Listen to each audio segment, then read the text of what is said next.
Alors bonjour les troisièmes, aujourd'hui je fais une vidéo pour vous expliquer un petit peu ce que j'attends de vous pour ce devoir maison. Je l'ai déjà expliqué en classe mais je le réexplique ici, comme ça vous pouvez regarder la vidéo à volonté et avoir les explications autant que vous voulez. Devoir maison que vous devez me rendre bientôt. On va travailler sur le développement construit. On s'est longtemps entraîné à l'étude de documents, on le fait depuis la 6e. Là, on va essayer une autre épreuve du brevet, le développement construit. Aussi appelé réponse organisée, ça dépend des professeurs. Le développement construit, c'est toujours une question de départ. On vous pose une question, il va falloir y répondre en utilisant vos connaissances. La méthode, c'est la suivante, c'est ce que je vous donne. Déjà, vous regardez la question. La question ici, c'est en quoi la Première Guerre mondiale est-elle une guerre totale? Trois termes importants. La guerre mondiale, la première, la guerre totale, et en quoi? Donc, pour rédiger le développement construit, il faut tout simplement suivre les étapes que j'ai écrites ici. Premièrement, vous faites tout simplement une première phrase pour expliquer ce qu'est la Première Guerre mondiale. Vous montrez que vous savez ce que c'est la Première Guerre mondiale, vous avez travaillé dessus. Attention, l'introduction doit être plutôt courte, rapide. On n'attend pas de vous que vous racontiez tout le cours, tout ce qui se passe pendant la Première Guerre mondiale, puisque c'est pas ça la question. C'est pas ça la question qu'on vous pose.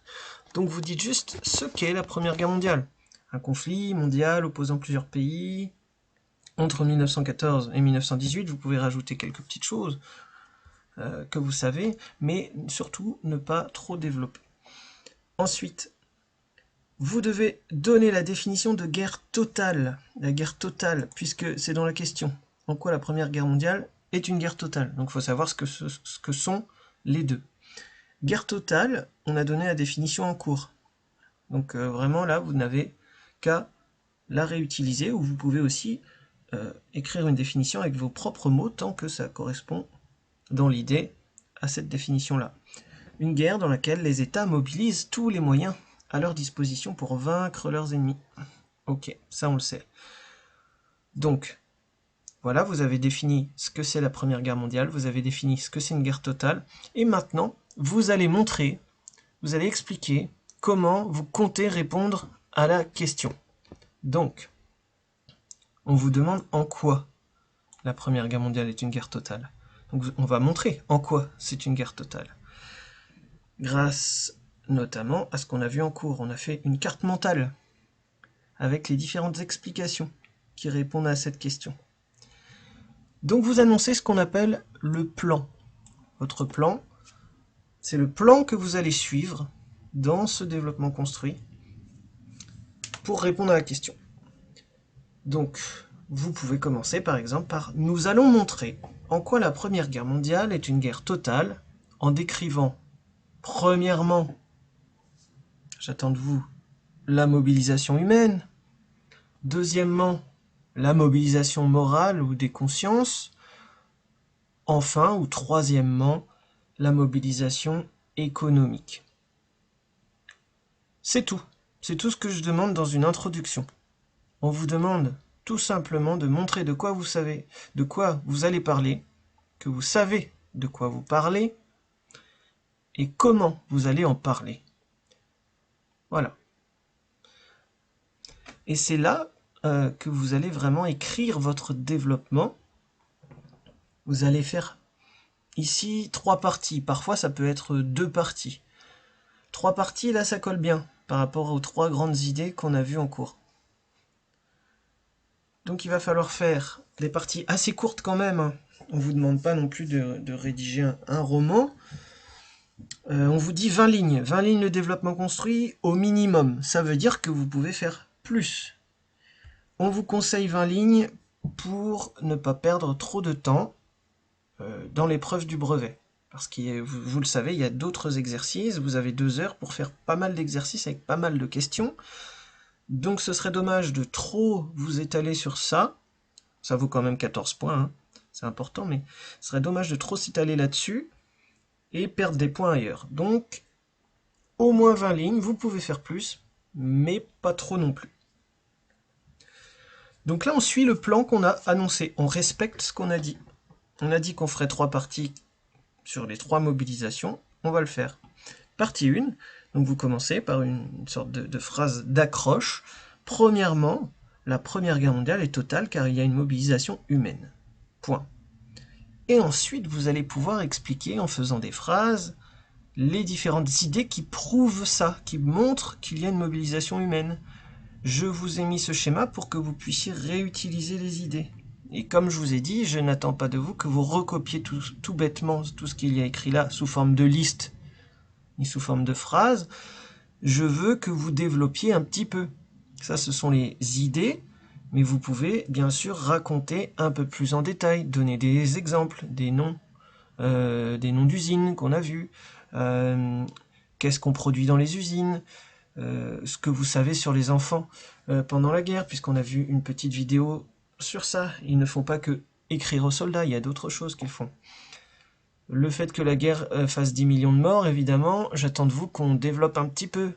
C'est-à-dire, vous pouvez me parler aussi des blessés, vous pouvez parler des traumatismes que ça a créé chez les soldats, mais aussi dans la population civile. On peut également aussi parler du génocide des Arméniens, qui est une partie importante dans la mobilisation humaine, puisqu'on voit que beaucoup de gens ont souffert. Partie 2. La mobilisation morale ou des consciences. J'attends de vous d'expliquer de la même manière, cette fois. Deuxièmement, la guerre est totale car il y a une mobilisation morale. Point. Là, vous expliquez. Les gouvernements font de la propagande. Vous pouvez même donner des exemples que vous avez vus en cours, dans votre manuel, donc dans votre cahier aussi. Les exercices qu'on a faits, c'est pas pour rien, ça vous sert. Ce sont des informations que vous avez, que vous connaissez. Les journaux censurés, vous avez des exemples de noms de journaux censurés. Vous pouvez les utiliser. Ça montre que vous connaissez des choses sur le sujet. Et troisième partie. Enfin, la guerre est totale car il y a une mobilisation économique. Et là, vous pouvez en effet parler de tout ce qu'on a vu aussi là-dessus. Les demandes d'argent qu'on appelle souscription, les usines. Vous pouvez utiliser le nom des usines, la réquisition des animaux, etc. Vous pouvez en dire plus que ça. Expliquez avec vos propres mots ce que vous avez compris. N'hésitez pas. Voilà. Et enfin, la conclusion, on l'a dit déjà aussi en cours, la conclusion, vous devez en quelques phrases courtes reprendre les grandes idées du développement construit. Alors on ne vous demande pas de réécrire tout ce que vous venez d'expliquer avant, mais de résumer très rapidement ce qui a été dit pour répondre à la question de départ. En fait, la conclusion répond à la question de départ. La conclusion, vous devez, en quelques phrases assez courtes, reprendre les grandes idées, répondre à la question de manière très résumée. C'est ce que j'ai dit là.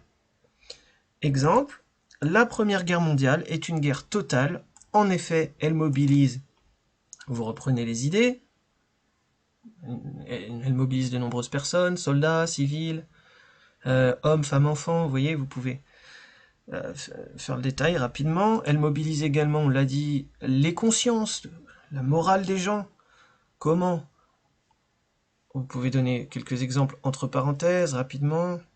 Et enfin, elle mobilise l'économie, avec quelques exemples très courts, mais vraiment très courts. Hein. Faut pas réexpliquer tout. Je l'ai déjà dit, mais vous ne réexpliquez pas tout ce que vous avez dit avant. Très court. Comme ça, moi, je vous lis, normalement je lis votre introduction, je vérifie, ok. L'élève sait ce qu'est la Première Guerre mondiale. L'élève sait ce qu'est une guerre totale. L'élève a un plan pour me répondre. Je vais voir ensuite la conclusion et je vérifie. Ok, la guerre mondiale est totale parce que ceci, cela et cela. C'est ça n'existe pas, hein, c'est un mot que je viens d'inventer. Ceci, cela et enfin, troisièmement, une autre idée. Ok, je parle trop, là j'en ai un petit peu marre, donc je vais vous laisser là-dessus. N'hésitez pas à faire pause sur la vidéo, la regarder une deuxième fois si ce n'est pas clair, mais franchement, là tout est écrit sur cette feuille. Vous n'avez qu'à suivre chaque étape. Vous me rendez ça, et normalement, avec ça, c'est forcément une bonne note si vous avez bien appliqué ces conseils. C'est le premier développement construit, c'est normal que je vous aide à ce point-là. À chaque chapitre, on essaiera de faire des développements construits. avec plus ou moins d'aide. Petit à petit, vous aurez de moins en moins d'aide. Évidemment, il faudra connaître le cours pour pouvoir faire le développement. Donc, je compte sur vous aussi pour apprendre régulièrement les leçons. Sans connaissance, on ne peut pas répondre à une question. Voilà, je vous souhaite une très bonne journée ou soirée.